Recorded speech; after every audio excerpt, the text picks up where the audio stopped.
At some point, buying a $500,000 house stopped being a financial decision and quietly became a psychological trap. Because if you're like most people watching this, the number itself isn't the real goal. What you're actually chasing is what that house represents: stability, adulthood, proof that you didn't fall behind. And that's exactly why so many smart, responsible people are making one of the most expensive mistakes of their lives without realizing it. They're not buying shelter, they're buying relief. Relief from anxiety, relief from comparison, relief from the feeling that life hasn't started yet. And the uncomfortable truth is this: for a huge percentage of Americans, a $500K house doesn't create freedom, it quietly kills it. Not immediately, not dramatically, but slowly, through stress, rigidity, and invisible opportunity cost. Why the $500K house feels non-negotiable. There's a reason this goal feels so urgent, and it has almost nothing to do with real estate. Humans don't evaluate success in absolute terms. We evaluate it socially. Psychologists call this relative status framing. We look around, absorb what normal looks like, and then feel behind if we're not there yet. And right now in the US, the invisible script goes something like this: by your 30s or early 40s, you should own a nice home, in a decent neighborhood, with enough space to prove you made it. So when the median home price drifts toward $400K, when social media feeds fill with renovated kitchens and backyard patios, $500K stops sounding extravagant. It starts sounding reasonable. But here's the psychological trick your brain is playing on you. You're anchoring your sense of adulthood to a single milestone. And once that happens, logic takes a back seat. People don't ask, is this house flexible with my future? They ask, how do I make the numbers work? That shift is subtle and dangerous, because now the house isn't a tool, it's an identity checkpoint. This is where stress enters the picture. You stretch your budget just a little. You accept higher monthly payments because income will go up. You ignore the loss of mobility, optionality, and risk tolerance. And none of that feels irrational in the moment, because the purchase isn't about math. It's about closing an emotional gap. Let me make this concrete. Imagine two people earning roughly the same income. Person A buys the $500K house. Person B doesn't yet. From the outside, person A looks ahead. They get the praise, the compliments, the subtle social approval. But internally, their life just got smaller.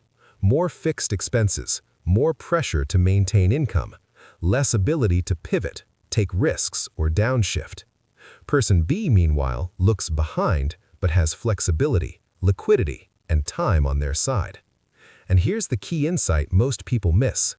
Progress that looks slow can be strategically faster. The $500K house feels like momentum, but for many people, it's actually compression. Compression of choices, compression of creativity, compression of future paths you haven't even imagined yet. And the real tragedy is this: most people never consciously chose that trade-off. They just followed the script. That's why this conversation matters. Not because buying a home is bad, but because buying the wrong home at the wrong time for the wrong psychological reasons is quietly wrecking financial lives. My name is Aiden, and in this video, I want to walk you through a different way to think about housing, one that prioritizes leverage, flexibility, and long-term psychological freedom over short-term validation. We're going to break down the hidden cost of making it work and why affordability calculators consistently lie to your nervous system. The hidden cost of "I can afford it." "I can afford it" is one of the most misleading sentences in personal finance. Not because it's always false, but because it's incomplete. When most people say they can afford a $500K house, what they really mean is, the monthly payment fits into my current income. And psychologically, that feels responsible. But affordability isn't a math problem, it's a stress problem. Here's why. Your brain doesn't experience money as numbers on a spreadsheet. It experiences money as pressure over time. A $3,200 monthly payment isn't just $3,200. It's a recurring obligation that your nervous system has to defend every single month, rain or shine, motivated or burnt out, in a good economy or a bad one. And this is where traditional affordability logic breaks down. Because banks measure risk statistically, humans experience risk emotionally. Let's talk about cognitive load. Cognitive load is the amount of mental energy required to keep your life functioning. When fixed expenses rise, cognitive load rises with them. You don't notice it immediately. You notice it when you hesitate to take time off. You stay in a job you've outgrown. You feel anxious about layoffs that don't even involve you. You say maybe later to things that used to excite you. None of this shows up in a mortgage calculator, but it absolutely shows up in your life. There's a famous behavioral economics concept called loss aversion. We feel losses about twice as strongly as gains. So once your lifestyle depends on a high fixed cost, like a $500K house, your brain shifts into protection mode. You stop asking, what would improve my life, and start asking, how do I avoid losing what I already have? That subtle shift changes everything. You become more conservative, more risk-averse, more likely to optimize for stability instead of growth. Again, none of this means you made a bad decision. It means you made a decision that restructured your psychology. Now let's layer in something even more dangerous: income fragility. Most people assume their income is stable because it's been stable so far. But income is not a constant, it's a variable. Careers stall, industries shift, burnout happens, life intervenes. A house that was affordable at peak energy and peak income can become suffocating when either declines. And here's the part no one likes to say out loud. Many people don't love their house. They love the relief they felt when they bought it. Relief from uncertainty. Relief from feeling behind. Relief from explaining themselves. But relief fades. The payment doesn't.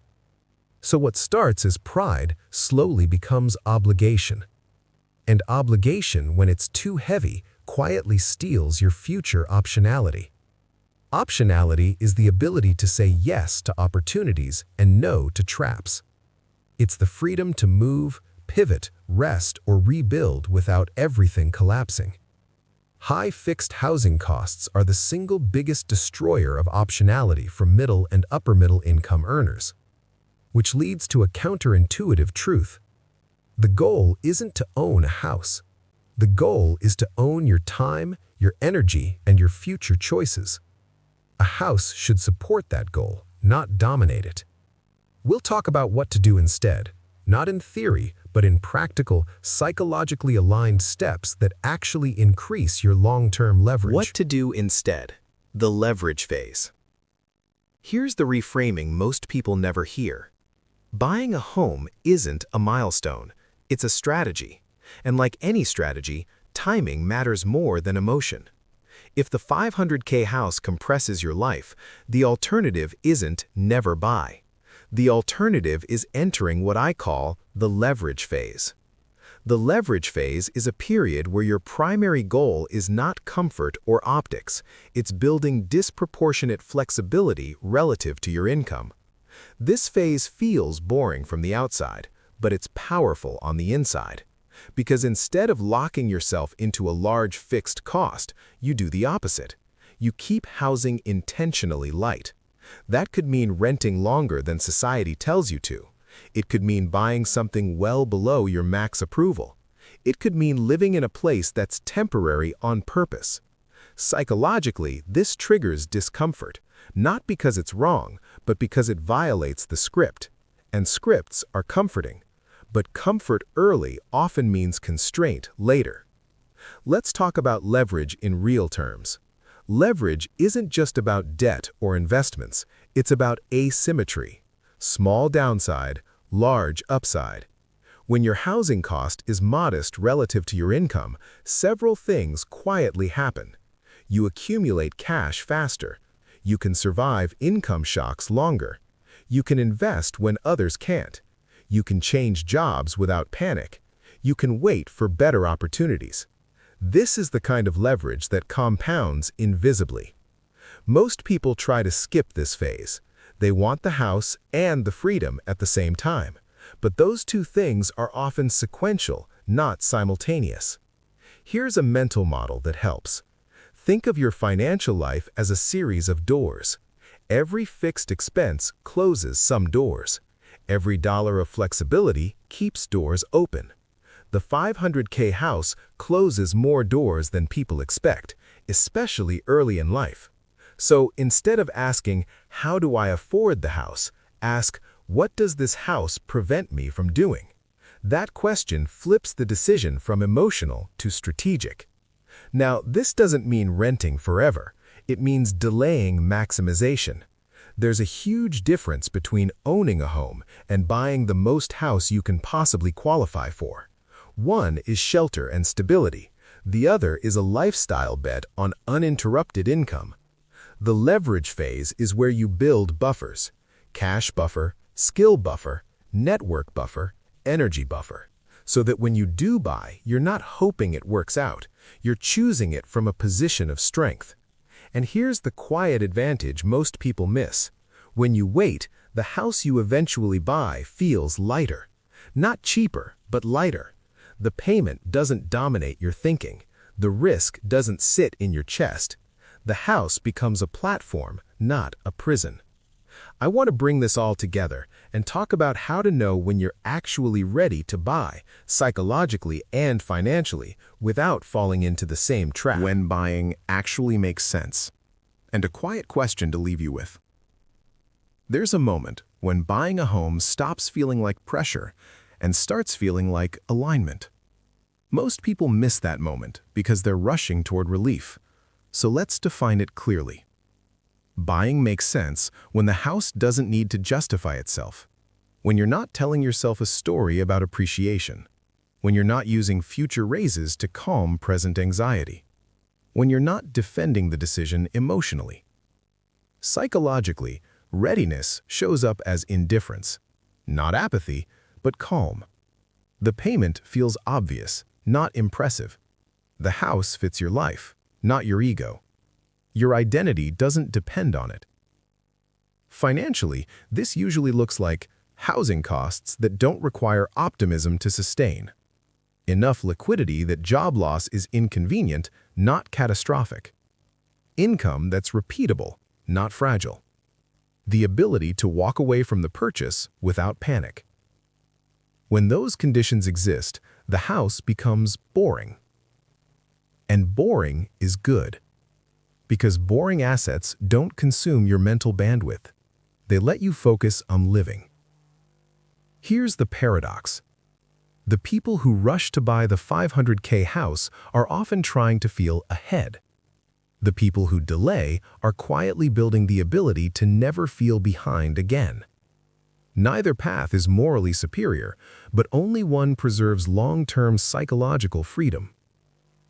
So before you ask, "Can I afford this house?" ask a deeper question.